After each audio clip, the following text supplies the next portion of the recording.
Long time no see. It's only been 2 hours. Well, we've only got half an hour to wait for the press conference. So for those of you who are in the dark and have missed what's been going on in the last few hours, there has been an arrest in the Idaho for murders of Ethan, Xana, Kaylee and Maddie. There has been an arrest. A man has been named as 28-year-old Brian Koberger from Scranton in Pennsylvania. So literally the whole way across the country. The arrest was made by the FBI at 3 a.m. Pennsylvania time, which I believe is Eastern time. So we wait for the press conference. Now, in the last few hours, there has been quite a number of things that have come out about this guy. And I can now tell you that the information about him being a criminal justice and criminology PhD student is true. I can now confirm that. Simply because he's there. He's there on the Washington State University's website. So I didn't want to thank you. Thank you so much, Andrea, for the $9.99. Finally got to see a live. It's a massive development, isn't it? Thank you for the super chat. I think I had a new member before I show you. Scott H, member for 1 month. Fingers tightly crossed. Scott, yeah. Fingers tightly crossed. Jackie, welcome to the Secret Agents Club. Thanks for joining the memberships. I think that's it for now. Okay, so in my last live 2 hours ago, I was a little bit reluctant in saying that this guy is a criminology and criminal justice student, because this is his picture on the Department of Criminal Justice and Criminology's website, and kind of looks older. And yeah, it looked like him. It looked a lot like him, but I didn't want to say for sure. Numerous, and I mean just about every mainstream media outlet has now reported on him as being a criminal justice PhD student. But here he is, right here. Here he is on the Washington State University's website. Brian Koberger, PhD student. There's his email. I wouldn't send him an email. He's not going to be replying to them anytime soon. He's right there. And his middle name is also right here. So this is just a document I pulled off the university's website, Washington State University's website. It's something to do with voting for someone, but these are all the eligible employees who were eligible to vote. So that would include research students, because they're classed as staff. Certainly in my country, PhD students are classed as staff for things like voting and stuff like that. And here he is, Brian Christopher Koberger. So the fact that he's got his photo on there and an identical name on there, I think that's him, isn't it? I think that's him. Thank you, Rachel, for the $19.99 and the dancing avocado. So, yeah, I'm as sure as I can be now that this is our guy who's been arrested. So I do have the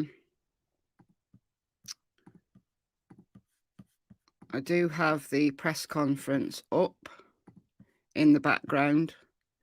So as soon as that goes live, I will put it on.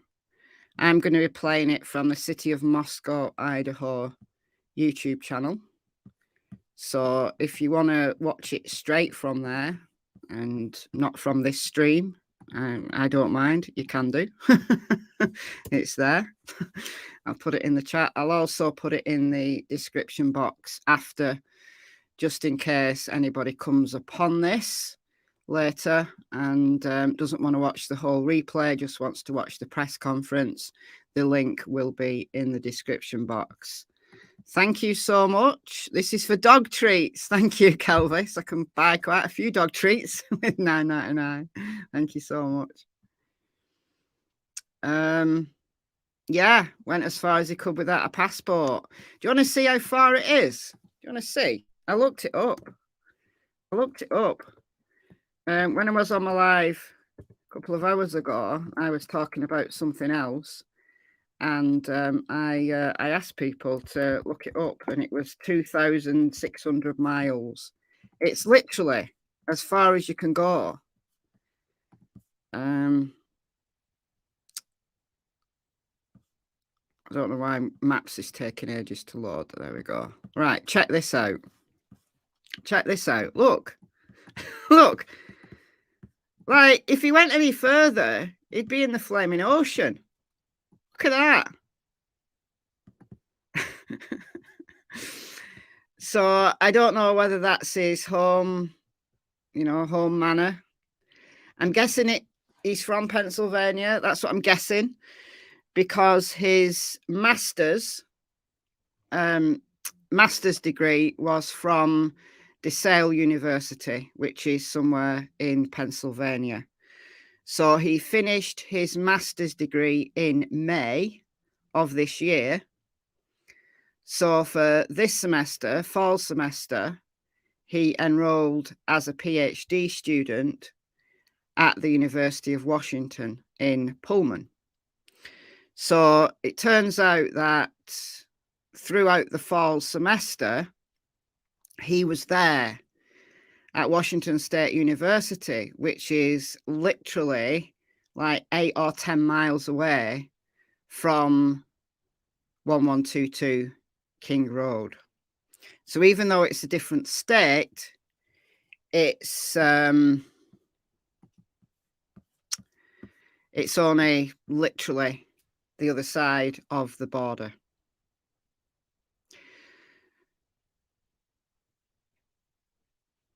So, okay, I've not had a chance to do this yet. So, according to Nicole here, check public records, and his parents own the home in the neighborhood that he was arrested at. So maybe he's been enjoying the Christmas break with his folks. Maybe he decided to go home to his folks, and nobody would think anything of it, would they? Because I don't know what Washington State University's policy was regarding remote learning. Now, I know certainly from my experience, both as a PhD student myself, many, many years ago, I got my PhD back in 2002, so 20 years ago. But having had numerous PhD students under me, studying with me as a supervisor, then much of the PhD work is done remotely, can be done remotely. So unless a PhD student has particular classes that require attendance at the university, or they are working, like I used to work. I was a teaching assistant when I was a PhD student. Thank you, Bug Love, for the $20. Thank you for making COVID a little bit more bearable. Oh, have you got COVID, Bug Love? Oh, hope you get better soon. It's pretty bad. Pretty bad. What was I saying? what was I saying? Oh, yeah, I worked as a teaching assistant when I was a PhD student. But unless I was required in for a class, then I didn't, you know, I worked at home. So the remote learning aspect of PhD studies is something that, you know, PhD students probably the world over take benefit from. So I wonder whether the Washington State University had the same kind of policy as Idaho, the University of Idaho, in that they, you know, said students didn't have to be here if they didn't want to be. And as a PhD student, he'd have even more freedom and more flexibility with his studies than would an undergrad. So there is that. There is that. Yes, I am a doctor. Yes, I'm a doctor of psychology. Got my PhD in November 2002, a long time ago. So we wait. I could show you the latest on Twitter. There has been some stuff come out on Twitter. I posted this. This is the apartment, or at least the apartment complex that he lived at when he was in Pullman. So the apartment connected to the Idaho 4 murder suspect is being searched by Washington State University PD at the request of Moscow PD. Resident tells me that Washington State University grad students live at this Pullman apartment complex. So I don't know the address of this place. It's just something that I found on Twitter. But there's more. Same picture, different angle. Authorities are searching what's believed to be Kohlberger's apartment in Pullman. These are the Steptoe Village apartments on the university's campus. Okay, so Steptoe Village. So we can check out where that was. Yes, it's not that important now. What's important is where he is now. And he is in Monroe County Jail. That's where he is right now. For those of you who haven't seen it, if you're coming to this brand new and you haven't seen it, this is his mugshot. Hold on. This is his mugshot right here. This was his booking photo today. This was taken this morning. And the court documents for this are right here. Thank you to Angel Talks Too Fast for sending me these. She was on the ball here. These are his extradition papers. So it doesn't have the murder charge on. This is the extradition papers. So Brian Christopher Kohlberger, and we've got an extradition hearing here to extradite him from Pennsylvania back to Idaho, which is going to be on January the 3rd at 3:30 Eastern Time. He's currently being housed in Monroe County Prison, and then presumably this is just a formality, and he'll be extradited shortly after that hearing. So at the moment, he's been denied bail, denied bond. Charges at the moment don't appear on here because this is to do with the extradition. And here are his latest filings. So order denying motion to set bail, order granting extradition, and then just the original papers that came from the lower court. So there you go. That's his court papers from Monroe County. And then once more, that's his booking photo, which just happens to be my thumbnail for this stream. That was taken this morning. So there we go.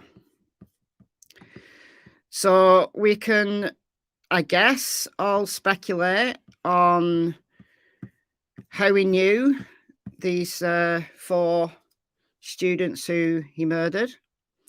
Being only, 8-10 miles away, we might think that he maybe socialized in Moscow.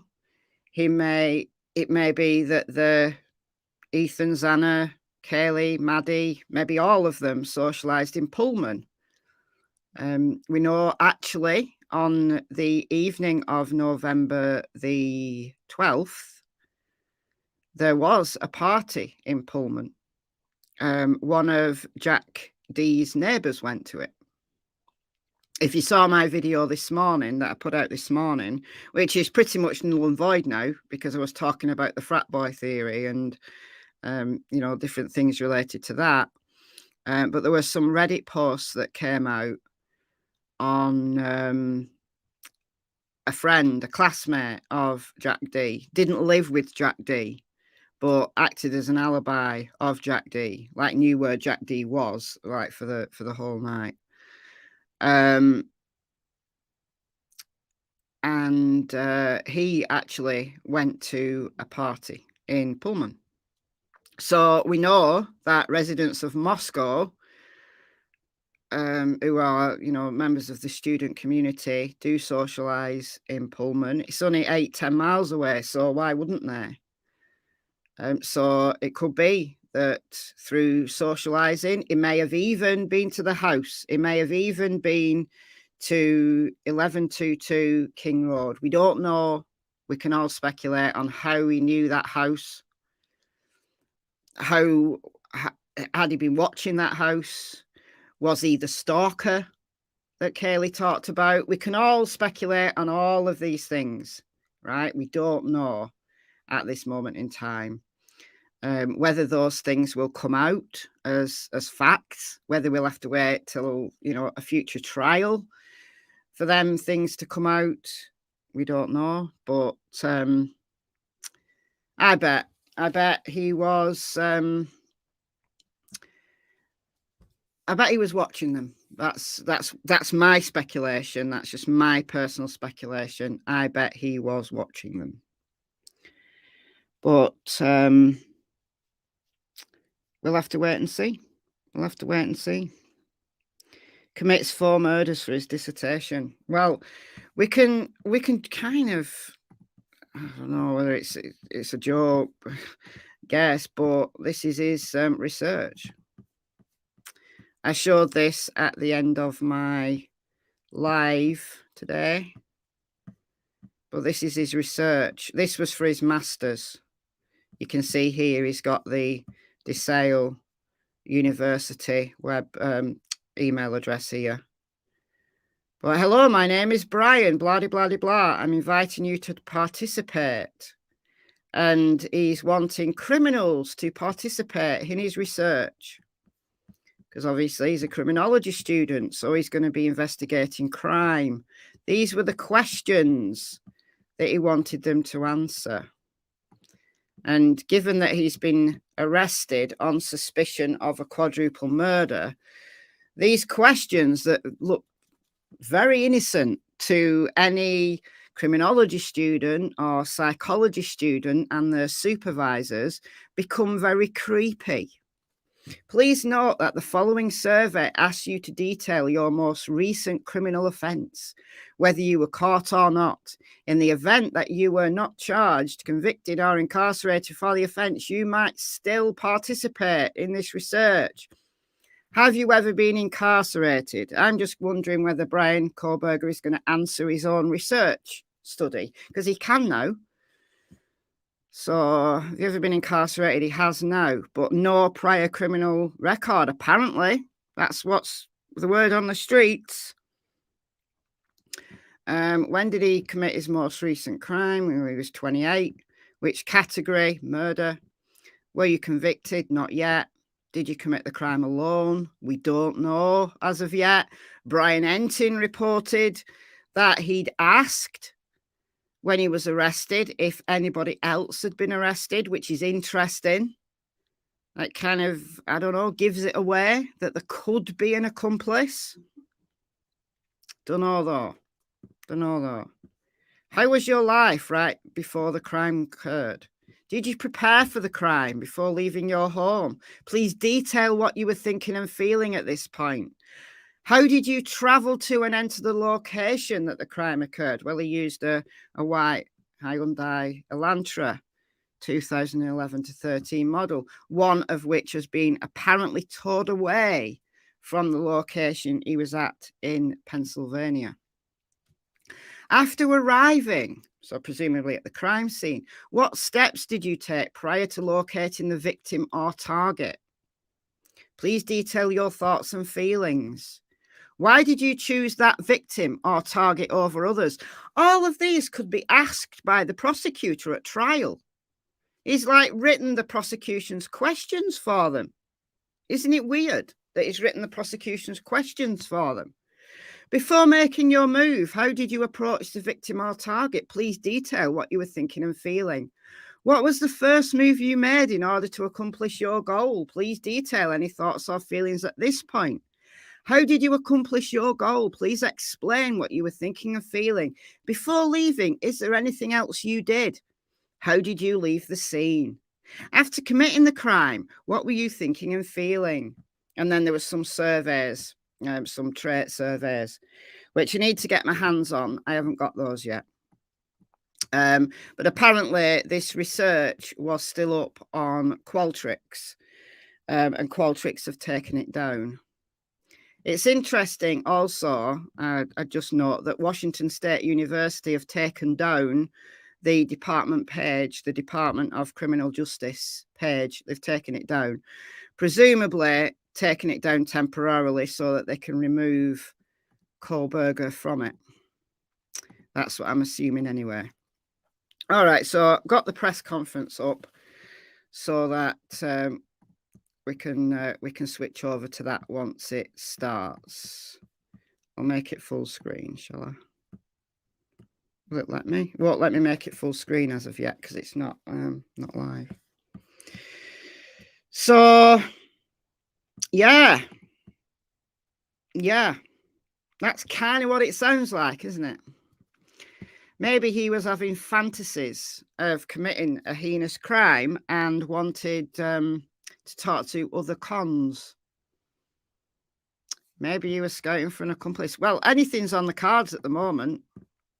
Anything's on the cards at the moment.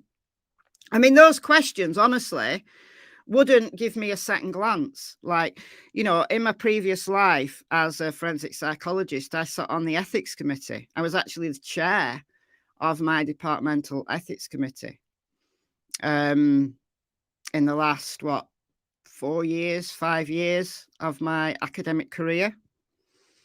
And I was a member of the ethics committee at a previous job that I worked at for, I don't know, must have been 10 years. And we basically assess, you know, looking ethically, are these research studies that are going out with our name on, with the university's name on, are these ethical? Do these, do these abide with the university's ethics committee? Do they abide with the British Psychological Society's ethics codes and standards? And those questions I wouldn't have batted an eyelid at, honestly. Honestly, I would not have batted an eyelid because psychologists ask those kind of questions, like, what are your thoughts and feelings on this and that and the other? And criminology and psychology, there's a lot of overlap between them. Certainly, you know, forensic psychology, criminal and forensic psychology's got a lot of overlap with criminology. So, am I still working? Not in academia, no. No longer in academia. I left academia it's a year ago, just over a year ago, I left academia. Thank you, Deborah, for the $9.99 and the little fox with a love heart on it. Thank you so much. I do work, but I don't work in academia anymore.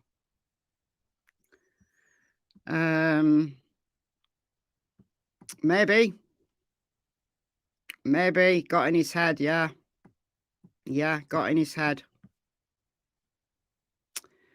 Got in his head. We don't know that Ethan broke his nose. We had this discussion on my last live. We don't know Ethan broke his nose. Could have been Xana. Could have been Kaylee. Could have been any of them that broke his nose. Or it could have been a broken nose from, I don't know, a sports injury or something like that. What's happening here? Is this getting the spinning wheel of death on this? Is this going to go live anytime soon? I'll refresh it just to see what's happening. Not gone live yet. There's 21,000 people watching on the City of Moscow page.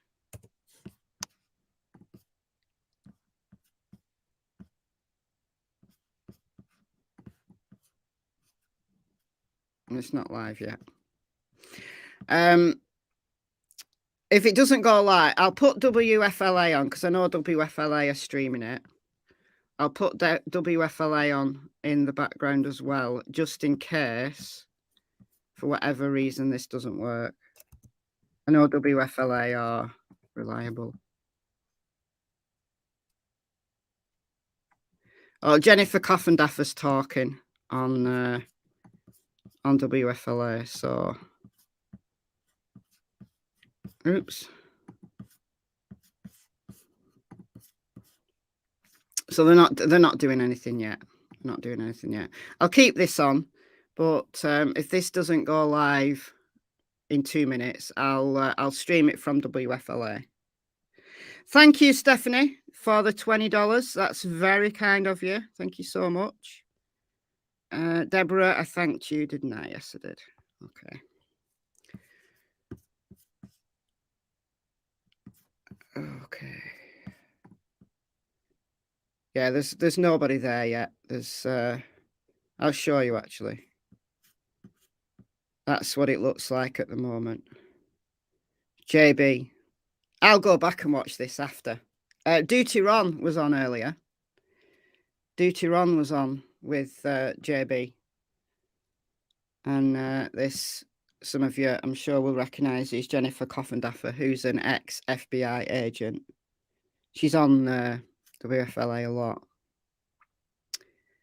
Buglove, who is a moderator on this channel, also moderates for JB on WFLA. So Buglove might be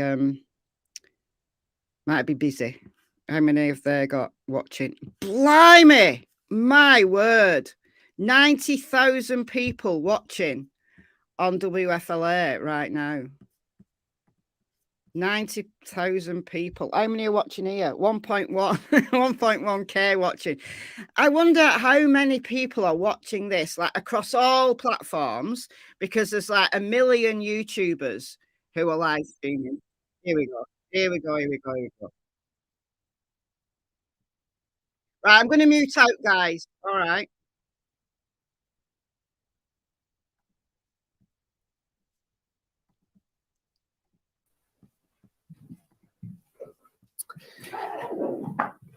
Thank you for coming today. Last night, in conjunction with the Pennsylvania State Police, Federal Bureau of Investigation, detectives arrested 28-year-old Brian Christopher Kohlberger in Albrightsville, Pennsylvania, on a warrant for murders of Ethan, Xana, Madison, and Kaylee. I want to personally thank these agencies for their assistance in this case. Kohlberger resides in Pullman, Washington, and is a graduate student at Washington State University.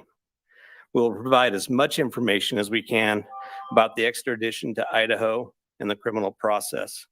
However, due to Idaho state law, we are limited in what information we can release today until Kohlberger has his initial appearance in Idaho court.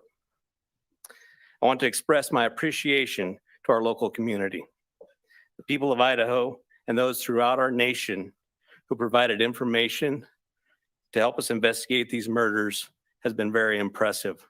We've received over 19,000 tips, and we've conducted over 300 interviews. To recap this case, on the evening of November 12th, Kaylee and Madison arrived home at about 1:56 a.m. after visiting a local bar and street food vendor. Ethan and Xana were at the Sigma Chi house before arriving home around 1:45 a.m. The two surviving roommates had also been in the community but returned around 1 a.m. On the morning of November 13th, a 911 call was made at 11:58 a.m. reporting an unconscious person at the residence. The call came from inside the home from one of the surviving roommates' cell phones. Moscow police responded and found 2 victims on the 2nd floor and 2 victims on the 3rd floor. On November 17th, autopsies were conducted and the Latah County coroner confirmed the identity of the 4 victims. The cause and manner of death was homicide by stabbing. Some had defensive wounds, and each had been stabbed multiple times. These murders have shaken our community, and no arrest will ever bring back these young students. However, we do believe justice will be found through the criminal process. This was a very complex and extensive case. We had developed a clear picture over time, and we stand assured that the work is not done, but be assured the work is not done. This has just started. Since November, we have remained laser focused on pursuing every lead in our pursuit of justice for the victims and their families. I recognize the frustration with the lack of information that's been released. However, providing any details in this criminal investigation might have tainted the upcoming criminal prosecution or alerted the suspect of our progress. We will continue to provide as much information as we can as the process moves forward. Today, I want to specifically thank our dedicated Moscow Police Department detectives, patrol officers, the Idaho State detectives, the Idaho State troopers, and their crime lab technicians and scientists, and the Federal Bureau of Investigation for the resources and personnel to conduct this massive investigation. It was the dedication of them and the persistence and the numerous hours that led to an arrest. Fortunately, these highly skilled people worked together as a cohesive team to solve this case. I also want to thank our community and the nation. Over the past 6 weeks, I've been continually reminded of how much our community cares. Locally, public support has been exceptional with kind words, food for investigators, and letters of support. You will never know how much your words of encouragement help us through these trying times. I appreciate each of you and each of your kindness. Agencies and individuals from across the nation have reached out to us to express their support to this department. I'm reminded how our Moscow community, our families, and the nation has been impacted by this daily. Finally, I do want to thank our media partners for the help. You kept this in the news. You helped us with tips. You kept things going, and we truly appreciate that. And you are the product of those 19,000 tips that we received, which is an impressive number. I would like to invite Bill Thompson, the county prosecutor, up at this time.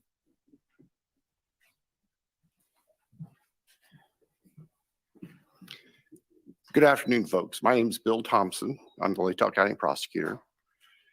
And it's sad to be here, but happy to be here at the same time.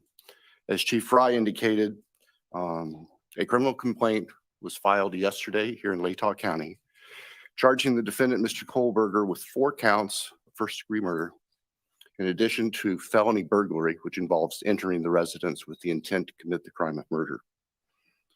Mr. Kohlberger, and let me preface, there is a pending case now in court, and I and my office and the investigators have to live with the restrictions that our Supreme Court places on pretrial publicity.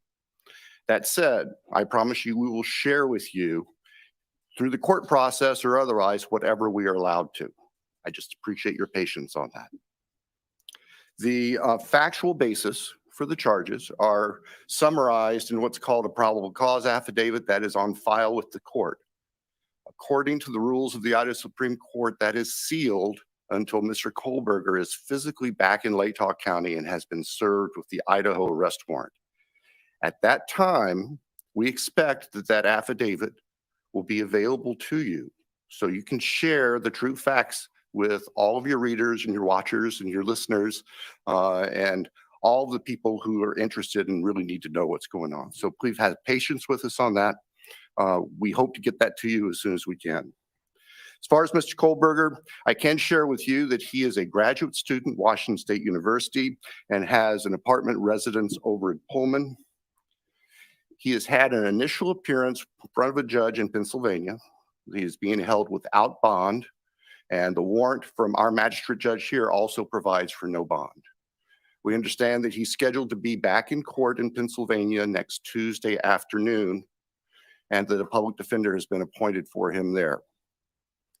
The process at this point is, since he was arrested in another state, he has the opportunity to either waive extradition and return voluntarily to the state of Idaho, or if he prefers not to waive extradition, then we will initiate extradition proceedings through our governor's office. If we do that, it can take a while for him to get here. So again, I'm asking for your patience and understand that's just the way the system works. Once he gets here, he'll have an initial appearance with our magistrate. They'll deal with issues such as making sure competent counsel is representing him, and the case will be scheduled for further hearings. Your primary source of factual information is going to be the court record, because that's what the Supreme Court says we need to refer you to. So please pay attention to what's going on in court and have people there to watch and hear what's being said. As an attorney, myself and my office, we are limited on what we are allowed by the courts to say outside of the courtroom. So please just work with us. Finally, as the chief indicated, this is not the end of this investigation. In fact, this is a new beginning. Y'all now know the name of the person who has been charged with these offenses. Please get that information out there. Please ask the public, anyone who knows about this individual, to come forward, call the tip line, report anything you know about him to help the investigators and eventually our office and the court system understand fully everything there is to know about not only the individual, but what happened and why. Next, I'll introduce Colonel Ked Wells from the Idaho State Police. Thank you. Well, good afternoon. My name is Kedrick Wills. I serve as the director of the Idaho State Police and certainly want to express our appreciation for your attendance here today. These tragic murders took 4 young, vibrant lives from our community. Nothing we do can bring them back. The only thing that we can do in law enforcement to honor their memories that we know of is to bring this to a successful conclusion. This has been a very difficult time for the families, the university, the community, and the state of Idaho. However, it is also proven that communities come together in tough times. Certainly appreciate the support of the local community and our national audience that has been following us as our investigators have worked through this case. I'm thankful also to you, the media partners, who have helped keep this case in the forefront that generates the tips and we hope will continue to generate information that will help us to a conclusion of this proceeding. I'd like to express our appreciation on behalf of the Idaho State Police to Chief Fry, his leadership, and the entire Moscow Police Department for the way that they handled this from the very beginning. He directed the right people to the right positions that led us to this conclusion today. I've had the utmost confidence in this investigation and in Chief Fry, as well as in Mr. Bill Thompson and the Latah County Prosecutor's Office, who've been a great partner throughout this. Nothing has deterred the commitment of the investigators who've worked on this case, regardless of the organization they represent. It's been very trying and very difficult, as we know, as you know, that it has been on those investigators as they do the tedious work that they're so good at doing. The partnerships is what's led here as well. The partnerships between Moscow Police Department, I'd like to express our appreciation with the Federal Bureau of Investigation, specifically the special agent in charge out of the Salt Lake City Division, Dennis Rice, and also the work that happened in the last 24 hours in Pennsylvania with the arrest with the Pennsylvania State Police and Colonel Evanchik with the Pennsylvania State Police. We appreciate what they've done across the nation to help us as well. As Bill shared, this investigation is far from over. In fact, I appreciate what he shared, that this is not an ending, but rather a new beginning. The difference now is, as he shared, that we are dictated what information we can share by the court process and by laws in our state of Idaho. And so we will share, as he shared, Mr. Thompson is absolutely committed to share everything he can share through the court process. We've got to make sure that we don't get in front of that process. And we really deeply appreciate everybody's support here. The relationships that were forged here and the partnerships that were forged have led to this. And based on that is why we're here today. And we continue to believe that the best way we can honor these 4 lives that have been taken is to make sure that we have a successful outcome here. One of the partnerships that's been forged throughout this is a partnership with the University of Idaho. And on that, I'd like to introduce the president of the University of Idaho, Mr. Scott Green.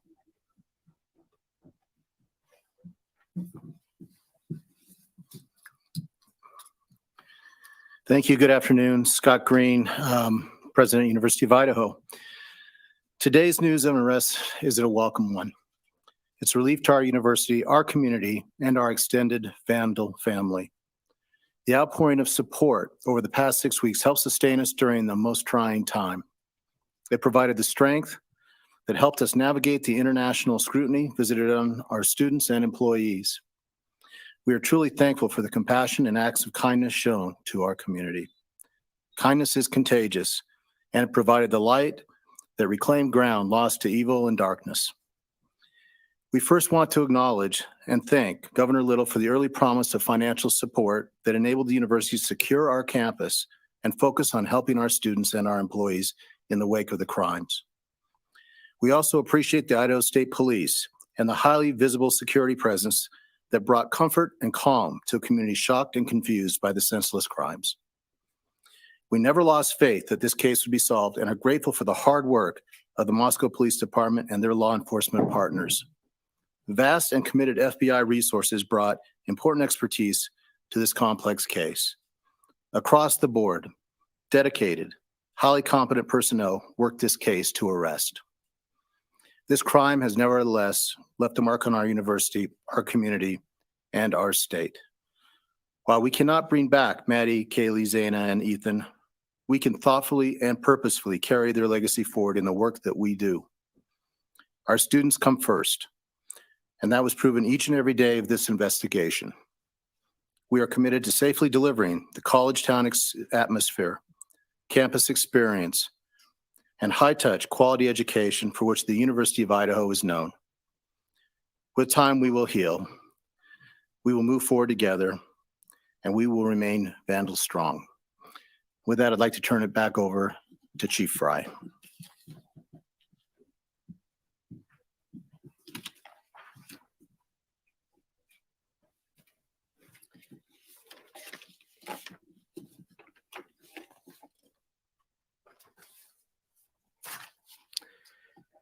So now we will open the floor to questions. However, I want to remind everyone, as Prosecutor Bill Thompson explained, any factual information regarding the arrest of Kohlberger is currently sealed per Idaho law and will not be released until he has appeared in an Idaho court.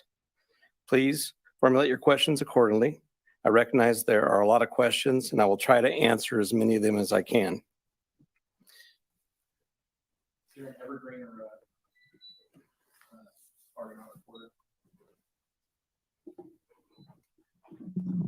Lauren Patterson, Northwest Public Broadcasting, Spokane Public Radio. I realize the records are sealed. I guess I'm not too familiar with how it works, but can you tell us what tip What lead, what piece of evidence really led you all the way from Idaho to the suspect in Pennsylvania?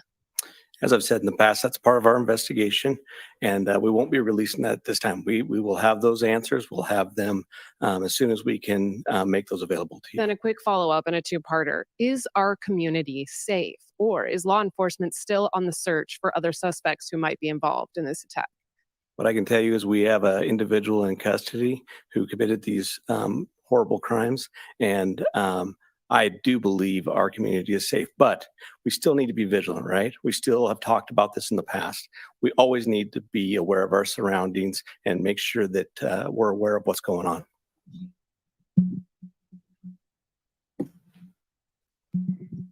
Hi, Chief. How soon into the investigation did police and law enforcement begin to spot Mr. Koberger as a potential suspect? And a follow-up, how many tips, if you can say, were specifically related to Mr. Koberger? To the tip part, honestly, I can't answer that question, so I'm not even going to speculate on that. On the other part, that's part of our investigation, and it will come out. I'd like the mic to please come right over here. Thank you. Dana Griffin with NBC News. Can you confirm that Kohlberger asked whether or not anyone else had been arrested when he was in custody? I cannot confirm that, or I'm not sure of that information, but that would still be a part of our investigation. Did CODIS initially return any hits on this guy? That's still part of our investigation. That will come out.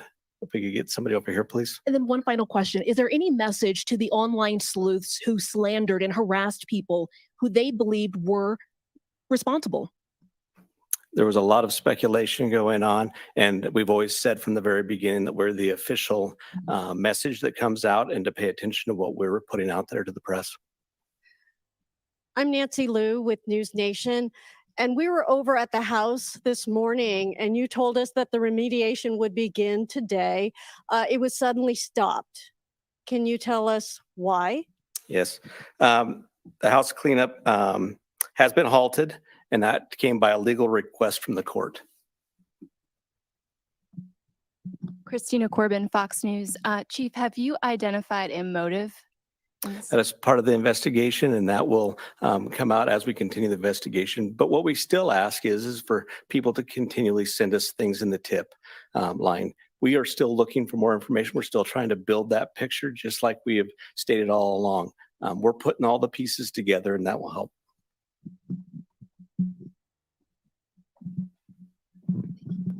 Chief Veronica Miracle with CNN. Any indication that the suspect knew the victims? That's part of the investigation as well. It won't be something that will come out at this point in time, but as we continue the investigation and as this case goes to trial, that will be brought forth. Have you spoken to the families? Can you tell us what they've told you today? Are you talking the victims' families? Yeah, we have reached out to the victim's family as we always do. We've done that daily, and we've continued to have contact with them. Hey, Nate Sanford, you mentioned earlier that you're still seeking tips about Brian and that people should still share whatever information they have. Can you speak at all about what specifically people should be reaching out for, like if they know something? I would say anything and everything. As we've said all along, we know what tips we're looking for. We will take those tips and we will have professionals look at those and decide which pieces of those we need to use for our case. So we ask that everybody would do that. Angela Palermo, Idaho Statesman. Your department and other investigators on the case took a lot of flack for keeping information close to your chest. Are you glad that you did that? And were you worried about tipping the suspect off? I will 100% stand behind the way that we handled this investigation. And this all started from day one with our patrol officers arriving on scene, locking down the scene, us calling in the Idaho State Police, us calling in the FBI, and keeping information that was pertinent to this case very, very tight. We want to have a situation where when this goes to trial, there is no doubt that we've done everything right and we've slowed down and we've continued to slow down. We'll continue to do that. Hey, Chief. Have you guys found the murder weapon or the Hyundai Elantra? So we are still looking for all pieces of evidence, but we are still looking for the weapon. And I will say that we have found an Elantra. Stephanie Becker with CNN. Can you tell what it was like when you got the phone call when the police told you that they had your suspect?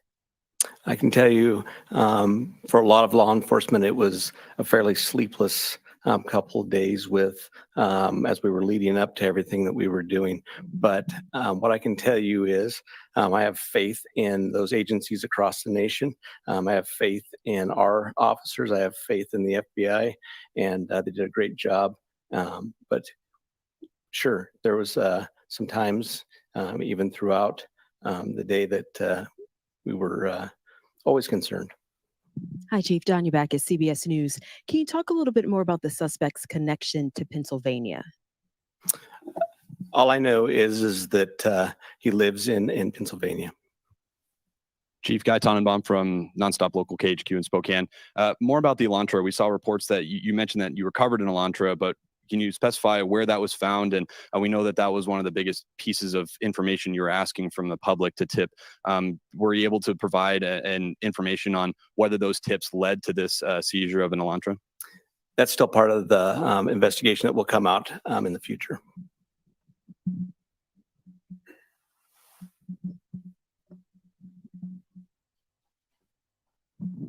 Chief Glenn Mosley, Idaho Public Radio here in Moscow. The additional police presence in town and on campus, semester's coming. Is that going to continue? You will continue to see state troopers in the area. You know, we're talking to Latah County as well. You will see a presence of us that we're always have up on campus. We have assigned officers to that. So you will continue to see a law enforcement presence. I'm going to take two more questions. Hi, Chief. Julie Scott, ABC News. Can you tell us if you eventually had a license plate number to the Elantra and how you tracked it to Pullman? That's still part of the investigation that will come out.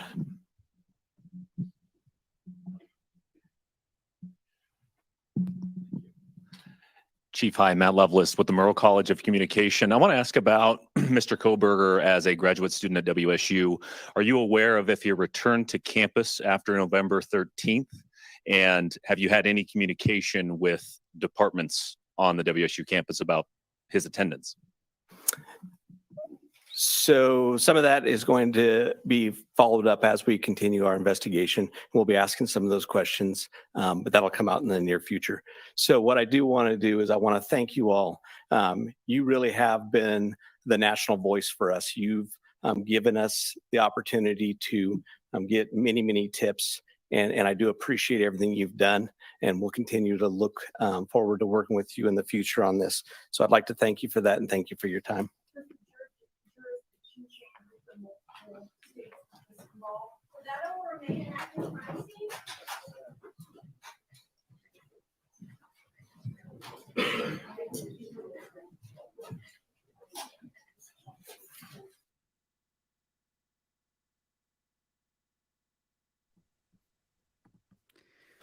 Wow.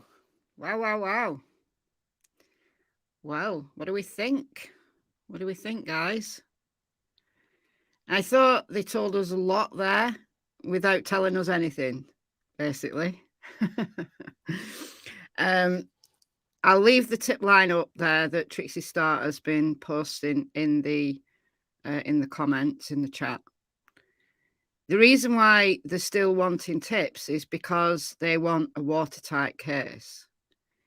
When they arrest someone, what they need is probable cause for an arrest. It doesn't mean to say that they've got the entire case from start to finish, as will eventually appear, you know, and presented by the prosecution at trial. All they have at the moment, all they're required to have legally, I should say, is probable cause for an arrest. So whilst they're confident they've got their man, and if you want my personal opinion, I do think they've got their man. The reason I'm saying that is because this is so high profile. I don't think they'd have arrested without a great deal of evidence behind them. I don't think they will have opened themselves up for 2 years down the line when this guy gets off with it because there wasn't enough evidence to be in a situation where the entire world descends on them and they're back to square one. So I think that they've worked their butts off behind the scenes. I think they have pulled out all the stops to do this as quickly but also as thoroughly as they can. The people who were saying that this case was going cold, I've wanted to, on multiple occasions, I've wanted to come online and say, will you shut the F up saying that this case is going cold? Because this is a quadruple murder investigation. Not only do they have to do all of the things that they have to do in investigating a murder, they've got to do it 4 times over. Each victim has their own count. So he's been arrested on 4 counts. Every one of those counts has to stand. And yeah, they were all killed in the same house at the same time. But it's conceivable that a defense would try to say, yes, my client did one, but didn't do the others. So they've got to do this investigation 4 times over, right? They've got to nail this guy on every count. So we were told he's been arrested on 4 counts of first-degree murder plus burglary, so entering the home. So yeah, I refrained from doing that, and I'm glad I did, honestly. But I've been tempted so many times, because it's not just been YouTubers or commenters that have been saying it. It's been mainstream media, and you know, I don't know. It's just been so frustrating seeing that. And to have this arrest within 7 weeks is astonishing, astonishingly quick. But I believe they've done it as thoroughly as they can. Now, we don't know what has led them to this guy. Now, I know that there's rumours that he turned himself in, and it doesn't appear to be the case. They descended on his property or wherever he was living at 3 o'clock this morning and arrested him. That doesn't sound like someone who's turned themselves in. We can only speculate on whether this came from a tip originally. We know that they've been looking for that Elantra, you know, daily, or at least every update they've done, they've asked for information about that Elantra. So it's always been my opinion that hasn't been a red herring. I know a lot of people thought it was. I didn't think that was a red herring. I thought they had something that they couldn't tell us. Whatever that was obviously something that did bear fruit, because they have recovered an Elantra. It came out in the media that an Elantra was towed away from the residence. I haven't seen any pictures of that yet. I have seen some footage of outside of the building, just like the police and everything being there. But I haven't seen a picture or a video of them towing away an Elantra, or else I would have shown it. But I haven't seen that yet. I don't know whether there is anything out, because if they descended at 3 o'clock in the morning, they've obviously done that for a reason. They've done that where, you know, completely by surprise, where you know, media are not going to be there, where it's under the cover of darkness. So people will be getting up in, you know, to the noise or to the kerfuffle outside. And then, you know, the whole world will descend. You know, media will be there by now. Media is there, because I have seen a little bit of footage from it. But yeah, so we wait. I was very pleased that the DA said, and I was chuckling to myself a little bit, that people were saying in the chat, Santa's on the case, and yeah, he does a little bit. He doesn't have to dress up, does he, to be, to be a Santa Claus at a children's Christmas party. He would only need to put on a red hat. He wouldn't need to dress. He wouldn't need to put on a fake beard, would he? But I was very pleased when the DA said that once he served the arrest affidavit, once he's been served, that will be public. So I'm going to hold him to that. So if the prosecutor wants it public, it can still be kibosh. The kibosh can still be put on it. If the defense wants it sealed, then it will be down to the judge. I mean, it will be down to the judge anyway to make a decision to seal it. But if the prosecutor wants it public, wants it unsealed, or to remain unsealed, because it's a public document anyway, the judge has to, make a case as to why it should be sealed.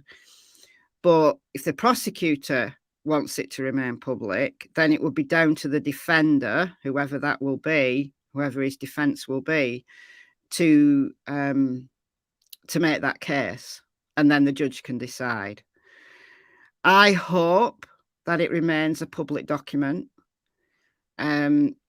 because I think that will answer a lot of our questions, at least in terms of the background to this. Thank you, the dummy blondes, for the £5. Oh, you're in my currency. Do I think he'll fight extradition based on a fair jury selection in Idaho, and could he win that hearing, do you think? I don't think he'll win, no, because it's my understanding, I believe this is the case. Tell me if I'm wrong, you Americans, because I'm thousands of miles away. But it's my understanding that the trial has to be in the location, so the county, the location that the crimes occurred in. Now, if they make a case, if his defense make a case due to, jury bias and so on, then the judge can make the decision to defer it to another county. But I would be astonished if he tries to fight this extradition, because he will be extradited to Idaho. He will. That will happen. And it will only be as that court process progresses that arguments will be made in court by his defense to move it out of Latah County. If they make that successful argument, it will be, the trial will be moved out of the county, but it will still, I would imagine, be in Idaho. So if he tries to fight extradition from Pennsylvania to Idaho, I don't think that will be successful at all. I think he will be extradited to Idaho, and then his court appearances will be in Idaho. Where the trial turns out to be is, is an argument for somewhere down the line. Yeah, absolutely. Cat law. If he tries to fight extradition, he will lose. He will lose. Yeah. But what the prosecutor said was, once he's been served, so he has to go to Idaho to be served the court papers. But once he's been served, then that becomes a public document. So in terms of the background to the investigation, we'll get some information from that. So in putting together that arrest affidavit, that's the probable cause document. So that's the document that the prosecutor will have prepared for the judge, right? So there has to be sufficient detail in that documentation to outline why this guy should be arrested. So he will have, it will have the background. It will have what information they can give that was necessary for that probable cause. So we might get information as to whether it came from a tip, whether it came from DNA, whether it came from something else. But there will be some information in that document. Now, it won't be everything they've got. This is what people don't understand. And as a non-American, I don't understand how Americans can't get their head around this. But an arrest affidavit isn't all of the information that is going to come out at trial. Because invariably, when people read arrest affidavits, they say, is that all they've got? Is that all they've got? No, that isn't all they've got, right? It's enough to get an arrest. It's enough to convince a judge that there's probable cause to take this person into custody. But they're not going to give the entire case away in one document. So, yeah, there's that.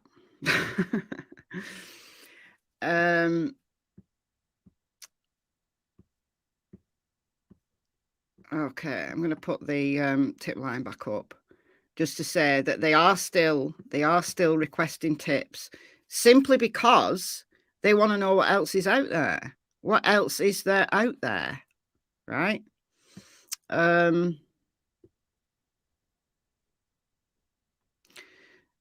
Different here in the UK. It's a little bit different in the UK. It's a little bit different in that in the UK, they will arrest you.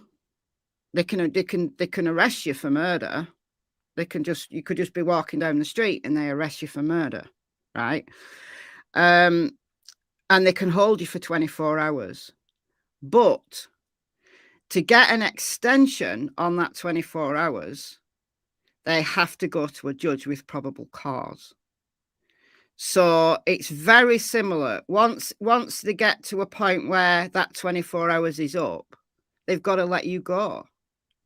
If a police officer arrests you just because you look like a particular suspect, they're going to take you in under arrest, but after 24 hours, they're going to let you go, right? Because they've got nothing on you, because you're not the person they're looking for. So they've nothing on you, so they're going to let you go. So to hold you for a further, I think they can hold you for up to 96 hours. I think it's 4 days. They can hold you if they have probable cause to do so, but that has to be signed off by a judge. So it becomes it's kind of similar, but a little bit different. But you see, in the UK, they're only dealing with, if you're arrested in England, they're dealing with English law. In Scotland, Scottish law, right? Whereas in America, they've got 50 states. So it has to be a little bit different because, it's a bigger place and each state has their own kind of legal statute. So, it's more complicated. I think it's more complicated in the States than it is over here, legally speaking. Why did they stop the cleanup? We don't know. Maybe it's I don't know. Ordered by the court. Ordered by the court. That's all he said. So I don't know. Because I said in my live earlier that I did think that they were onto somebody when they said that they were cleaning up the scene and then they were going to give that back to the property management company once all the biohazards had been removed. I did think that they've got a suspect in mind. I had no idea that it was just a few hours later that they were going to actually make an arrest, but I thought they had a suspect in mind and they were building a case. But obviously they've been building the case, previously. So I don't know. I don't know why the house cleanup has been stopped.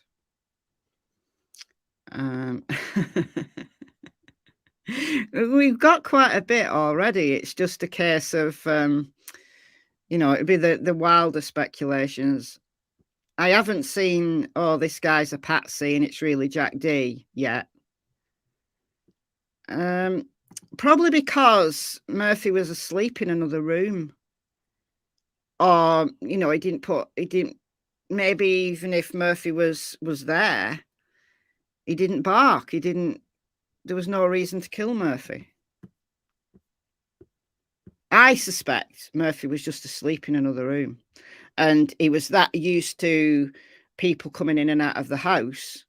He was that used to strangers that he didn't bat an eyelid when there was another stranger in his house. I think that's just how he's been brought up, because he's only just turned 1. He's only a little baby and he's just been brought up in a party house. So that's just his normal. Thank you for the $2. That's very kind of you, Jellin. They might do, yeah. They might do. If he's already appointed an attorney, then it might have come from them, yeah. Could have done.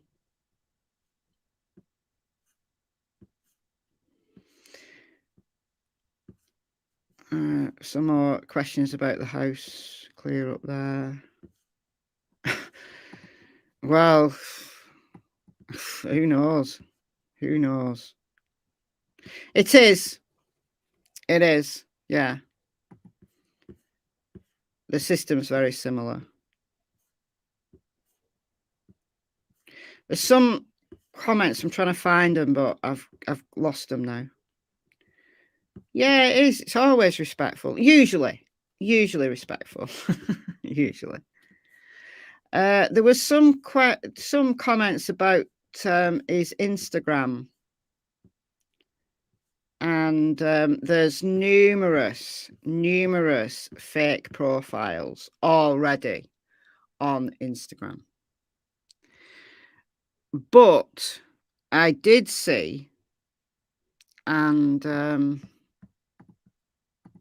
I can't get on Instagram on this. I'm not on my normal computer because I brought my laptop. So I might not even be able to allow.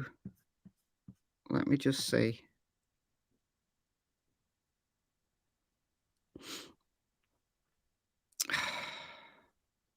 What? Look at this. Why is it doing this to me? Right. Why has my account been permanently disabled because it didn't follow our community guidelines? I don't even have an account on this. Right. This, MichelleAfterDark YT, I didn't even have anything posted on that login. So why has my account been permanently disabled? I didn't even post anything on it. That's insane. But I do have another Instagram account. Hold on a minute. Let me see if I can remember it. Because it just logs me in. It logs me in on my other account anyway, on my other computer. But as I stood on it earlier today, I'm not on the computer that I normally use. Oh, there we go. I'm in. I'm in. Save your login information. Yes, please. I don't want notifications. Go away. I don't normally use Instagram. So I have to be, I have to learn how to use it every time I log in.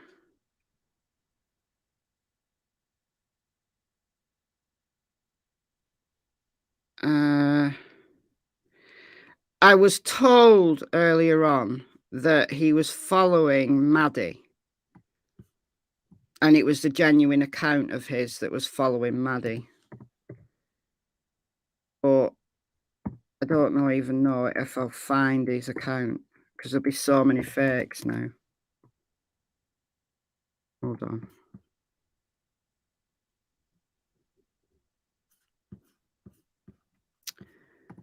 Hold on.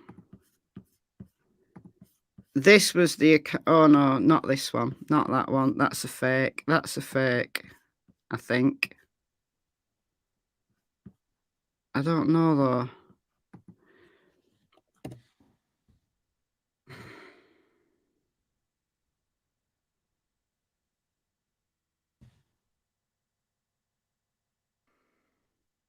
There's so many now. I don't know which one's the real one.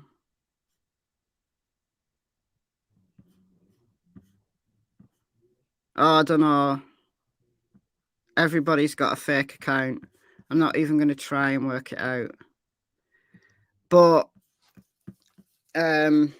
someone in my Facebook group posted that his genuine account was following Maddie. He had 110 followers. All right, so that one that I picked there, I got 3 R's on the end, and his account only has 2 R's on the end. But I'm wondering whether that account will have been taken down now anyway. I would imagine that a member of his family will have taken it down. But it was my understanding that he was following Maddie. But I don't know. I don't know.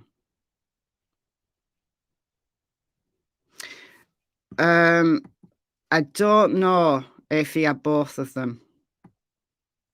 I don't know, because there was that many fakes. When I looked this afternoon, after I got off my live, I had a look, and there was about 10 different accounts. There's more now. So, don't know. Don't know about his fraternity affiliations, if any. Don't know. Yeah, imagine never posting on an account and getting it banned. Because I set up a MichelleAfterDark Instagram with the intention of posting on it. But I had an Instagram account that I used to post occasional pictures on. So on my other computer, it was just logged in on that account, because I hardly ever use Instagram anyway. It was just logged in on that account, you know, if I just wanted to like check something out like that, like I just did then. But I did a few months ago, I did open a MichelleAfterDark account with the intention of posting on it. And I never did. There wasn't one post on there. Nothing. There was nothing on there. And I've been permanently disabled. Oh, dear. Yeah, that was the one. It had 2 R's on the end. That was the genuine one, yeah. But that one that I picked had 3 R's on the end. They knew what I was thinking. Yeah. Yeah, fancy that. That's insane. Only me. I know, yeah. I get picked on for every reason. Everything. Yeah, they did. They found an Elantra. They absolutely did. Found an Elantra. I hope they do as well. I agree with you there. I hope they do. I hope they leave his family alone, because they most likely had absolutely no knowledge, right? There was a question earlier on, which I didn't address, but actually I did. I actually did say yes in the comments, but it was during the press conference. Somebody asked me whether I thought that he'd get away with it, and yes, I do. I think he thought he could beat the law. I think, this is just my personal opinion, I think he thought that as a PhD student, as this expert in criminal justice and criminology, and having this insight after doing this master's project on the mind of the criminal, that he thought that he had enough knowledge to be able to get away with it. I absolutely believe that, yeah. So I would imagine that his family have no idea. And that they're as shocked because he wasn't on anybody's radar, was he? He wasn't on anybody's radar at all. And I think he's just thought he could get away with it. And his parents probably think he's a good guy. You know, look, he's got a master's degree and he's studying at the other side of the country in Washington State, doing a PhD. I bet his parents are really proud of him that he got his master's degree in criminology, and now he's going on to a PhD. I bet they've been saying, our Brian's going to be a doctor in a few years. In 3 or 4 years, our Brian is going to be a doctor. He's going to be a criminal justice person. So I bet they had absolutely no idea. No, I know education doesn't mean he's a good guy, but I'm saying his family. He's an absolutely rotten guy, right? But his family would have thought he's doing well. He's doing well in life. So, PhD on how to kill. Yeah. There is that as well. Instead, he's a killer. Well, innocent till proven guilty. But as I said, I think they've got their man. So,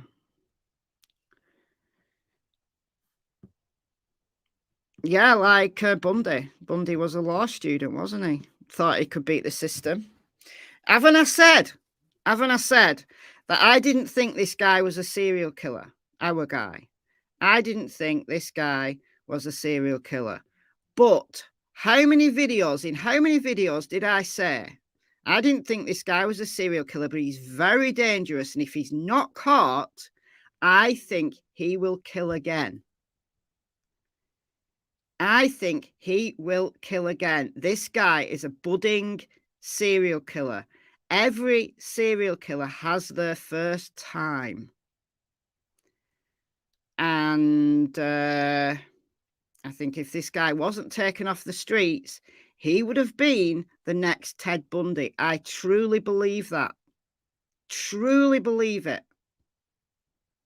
So, well done. Well done, Moscow PD. Well done, Idaho State Police. Well done, FBI, for nailing him.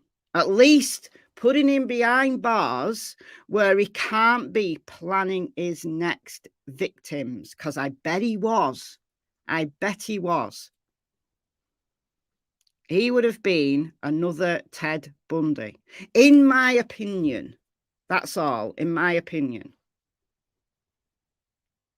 So, I don't know if any women in Washington State have gone missing, but they should be looking in Pennsylvania,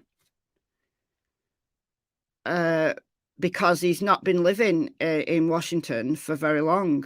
He got his master's degree in May of this year, and then he started the fall semester at Washington State.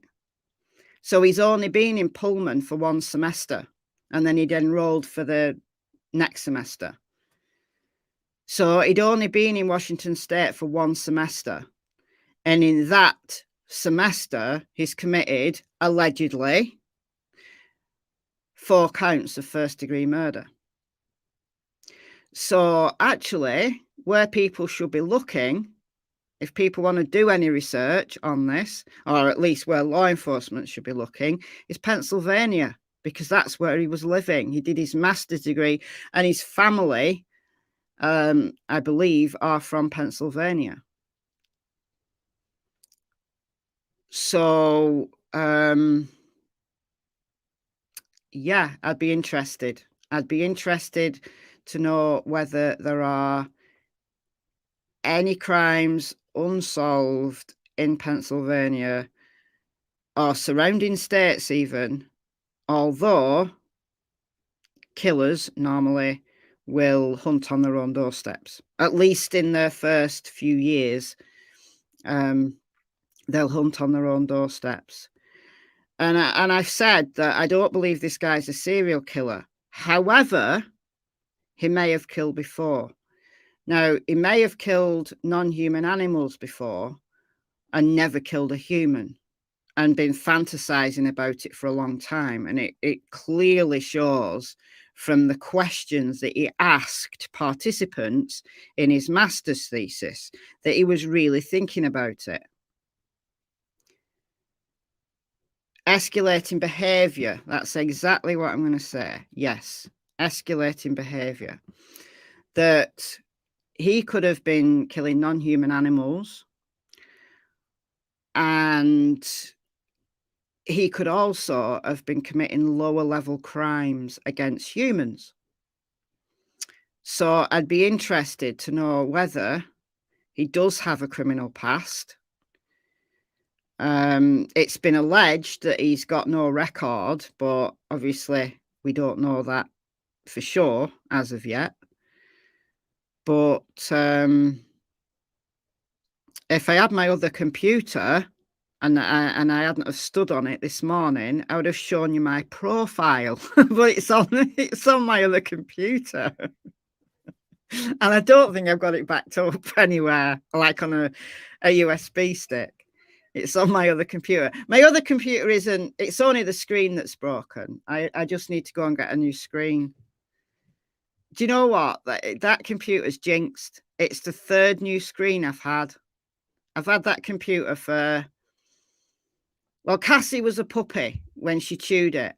That was for the first time it had to go in for repair. No, it's had 2 new screens and a complete rewrite of its hard drive. So I got it. It was reasonably new. I'd had it a couple of months, I think, when I got Cassie, and she chewed it one night when I was asleep. She chewed my computer, and there was teeth marks all over the screen. So it needed a new screen. And then a couple of months after that, it did an update, one of those automatic updates, and it just scrambled the entire computer, and it wouldn't log on or anything. It wouldn't do anything. It wouldn't turn on. So it had to go in for another fix. So it's had a new screen. It's had a drive like reset, whatever they had to do to it. I could have literally bought a brand new computer in the amount of fixes that's had done to it. But anyway, I digress, because my profile is on my other computer. So thank you, Angel, for the $5. From Pennsylvania, and our crime rates are high. The area he lives in by Scanton has the highest crime, second only to Philip. Really? Well, it's something that I'm going to be looking at tomorrow. You know what, Angel? I think you're right there. I think you're right there. I really do. I think you're right. Yeah. That now his face is out there. Let's put his face up. Not that I particularly want to see it at all. But let's put his face up. Just for a minute. Just for a minute. And, maybe now his face is out there, maybe people who have been assaulted, whether it's physical assault, sexual assault, whatever, right, can recognize him and can now call the tip line. So, yeah, I think you could be right there. I think they want to get the full scoop on what this dude's been getting up to. Thank you, Karen, for the $25. Help on the repair of your laptop. Oh, thank you. Thank you. That's very kind of you. And thank you, Blue Willow. WFLA just posted that his DNA was a match to genetic material found at the crime scene. Really? Oh, they're reputable. They don't go with nonsense. So if that's true, then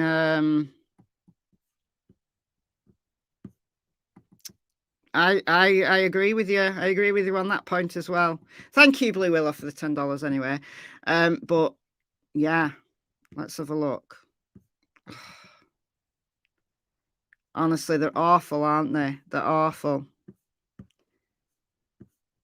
My cat used to chew things up when she was young. She's nearly 17 now, my cat. And thankfully, she grew out of chewing stuff up. But one time when we were out, and it was definitely the cat. It was definitely the cat, because there was only her that had access to the upstairs, right? I had dogs at the time. It was well before I had Tilly and Cassie. It was when I had the OGs, Jack, Bella and Poppy, but they weren't allowed upstairs. Only Tasha the cat could go upstairs. And we'd been out and the dogs could not get upstairs. We'd been out and my daughter lived with us at the time. So my daughter's 31 now, but my daughter was a teenager. And Tasha was only like young. She only like 1, maybe, not much more than a kitten. And she'd gone up and she chewed literally clean through the cable of my daughter's hair straighteners. Like there was like all of these like teeth marks all along the cable. And at one point she'd literally chew through the entire thing. And I'd never known a cat chew cables. Like dogs chew cables, rabbits chew cables, rats chew cables, but a cat chewing through a cable? Like what possessed her? What possessed her? But anyway, right, I'm going to sign off in a minute, but I'm just going to have a look on Twitter to see if there's anything interesting that's out there before I sign off. So, hold on a minute. Let's check Twitter out here. Is that sharing? Yeah.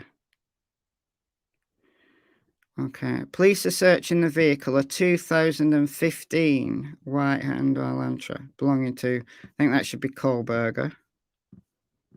I don't know whether that's true or not. What makes a person snap? From grad student to a mass murderer. Oh, that's him, look!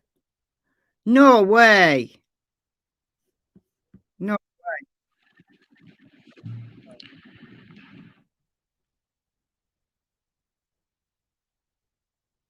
No way. Oh, wow. Oh, wow. There you go. That was him getting his master's, presumably. That's DeSale University. No way.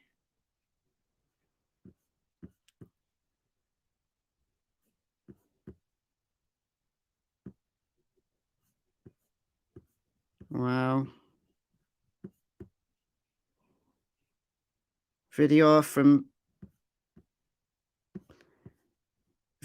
Brian Kohlberg's apartment complex in Pullman, where he was a student. Investigators have been going in and out of the apartment. It's just 10 miles away from where the murders happened. This is from Brian Entin. Wow. There we go. Wow. So much is going to come out in the next few days. So much.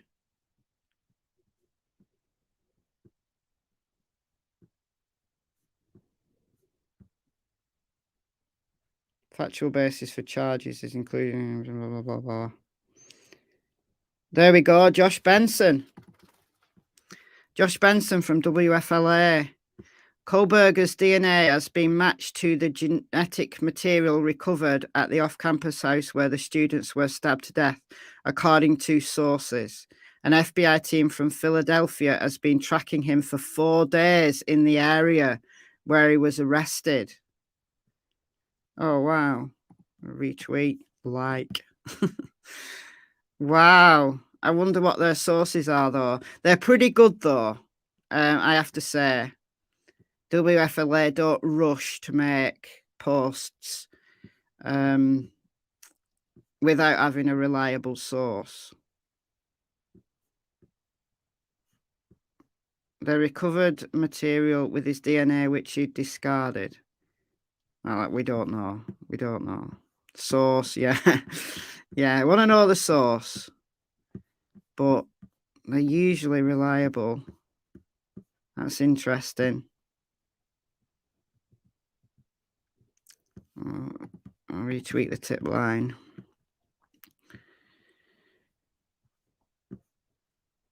Oh dear.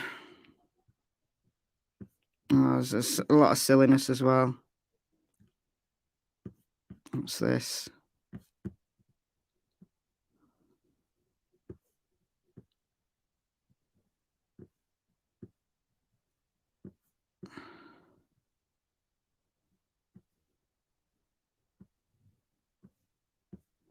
What's this?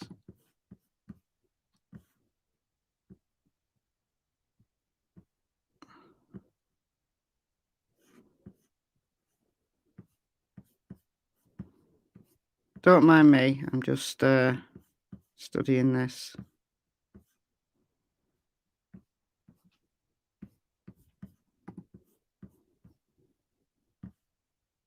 Oh, it's the arrest for the thingy. It's just him being arrested there. PA criminal complaint. Let's retweet that. I retweet stuff so that I don't forget.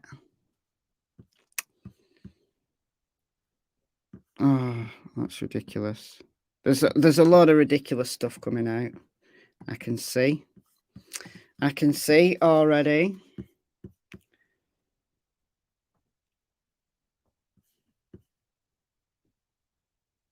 Yeah. Yeah, they do. They do. That will come out though. If that's true, that will most probably be in the arrest affidavit anyway. So I don't know. Probably had his DNA for his education. I don't know. I've never had to provide a DNA sample as an academic. So I don't think so, because he was a student. It wasn't like he was working anywhere that he'd have to provide DNA for whatever reason. He was a student. Yeah, I think so. I believe so. Or at least a family home. I don't know whether it was his parents' home, but it was a family home.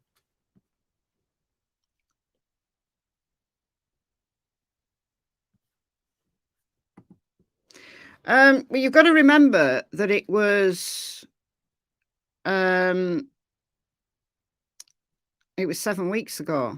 The murders happened 7 weeks ago. So if there was DNA at the scene, then they will have that DNA. And then they'll take a DNA. So when they arrested him, they'll take a DNA swab and that will be fast-tracked. So it's possible. It's possible.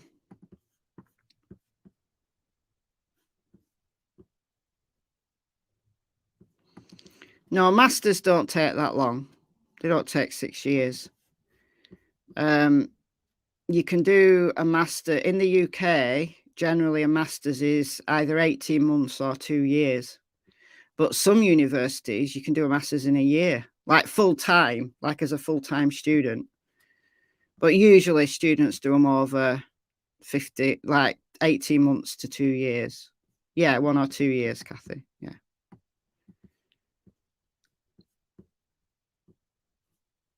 That's a taught master's.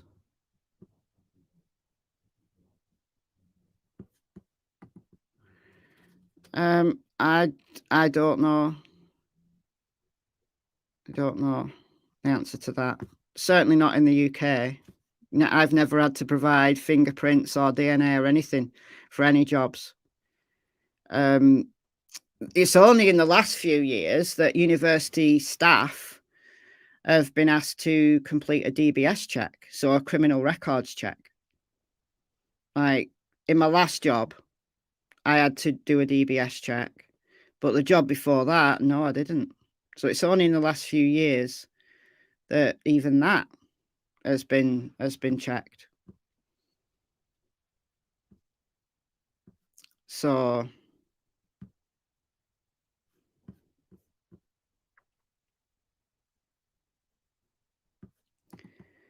yeah, that is that an undergraduate, right?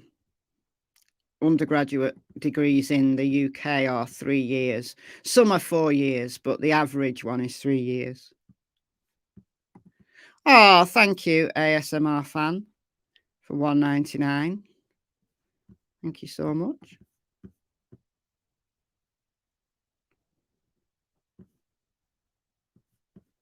Had to provide fingerprints for a job. I mean, for some jobs you do in the UK, but certainly not to work at a university, and certainly not as a definitely not as a student. You wouldn't have to. There you go. Working nuclear, and all of my clearance is rigorous. Never had to give prints or DNA. So I think if that's true, what Josh Benson from WFLA said, if that is true, if his source is accurate, I would imagine that they've had DNA from the scene that they've not been able to match because it wasn't in CODIS, and then they've taken a swab from him, like when he was arrested at 3 o'clock, whenever he was arrested, whenever he was booked, and they fast-tracked it. So these days, like fast-track, they'll come back the same day. Because this is, you know, it's a murder investigation. Thank you, the Dummy Blondes, for the £2.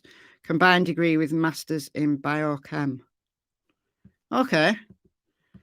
So that will be, so that's an honours degree and then going straight on to a master's. Do they take fingerprints for traffic violations? I don't know. I don't know. They certainly don't in the UK. Not for traffic violations, they don't.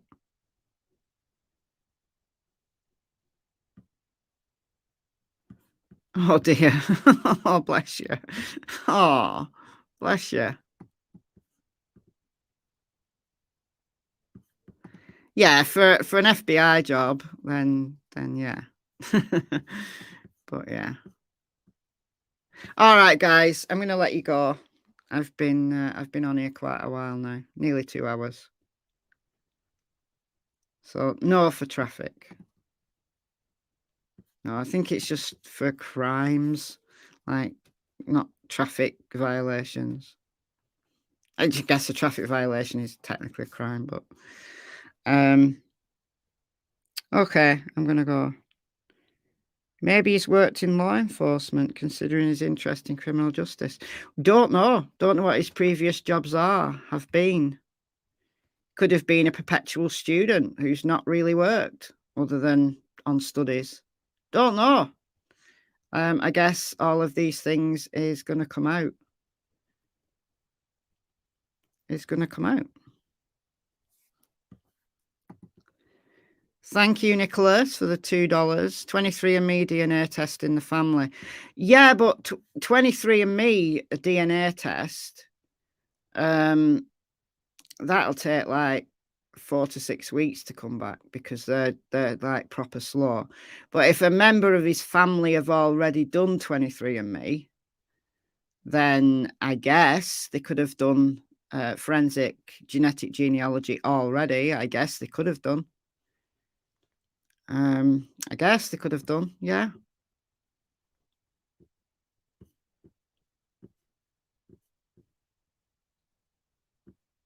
That's a possibility. All right, I'm going to let you go. I'm going to let you go. There's still 1,000 in chat, but I'm still going to let you go. All right, so I'm going to be doing as much research as I can on this dude over the next day or so. I will have a video out tomorrow. I did have a topic planned for tomorrow regarding the Idaho 4, but I will obviously have to change my plan. And yeah, we'll be talking about this dude for a while tomorrow. We'll see as much as, find out as much as I can. But I don't want to go too much into the realms of speculation at this moment. But we'll see. We'll see what we can find. See what we can find out. All right. So thank you so much for being nice and respectful in chat.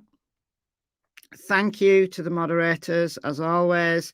Thank you so much for the generosity of people who have sent super chats, super stickers. Welcome to the new members. And I'll see you very soon. Yeah, Lacing Chains. Let's speculate tomorrow. All right, guys. Have a good night, evening, whatever, day. Whatever you're doing. I'll see you very soon. Bye, folks.